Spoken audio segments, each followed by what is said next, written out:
પણ જો તમે ઈચ્છતા હો કે તમારો દીકરો કે દીકરી મોબાઈલનો ઓછો કરે, એટલે પહેલા તમારી આદત છોડવી.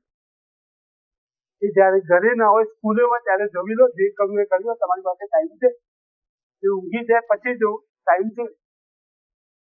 તમે શેડ્યુલ ફોલો નહીં કરો તો તમારો દીકરો નહીં, એ તમારામાંથી એને મોબાઈલ આપ્યો કોને? એને ખબર ક્યાંથી પડી કે આમાં બધું આવે છે?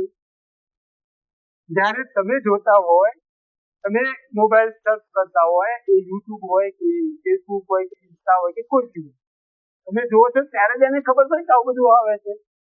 બાકી તો સ્કૂલમાં તો મોબાઈલ બંધ હોય, સ્કૂલમાં તો કોઈ લઈ જતું નથી, તો આવ્યું ક્યાંથી? એને ખબર પડી કે હા પપ્પા આવું જોતા હોય, મમ્મી આવું જોતી, એટલે આમાં આવું આવે. એ તો આખું દરિયો છે. શું નથી એમાં? એમાં સારું પણ અને ખરાબ પણ. તો જો તમે ઈચ્છતા હોય કે તમારો દીકરો કે દીકરી મોબાઈલનો ઉપયોગ ઓછો કરે, તો એ પહેલા તમારે એનો ઉપયોગ ઓછો કરવો. તો જ્યાં સુધી તમે નહીં કરો તો એ તમારો દીકરો કે દીકરી કરશે નહીં.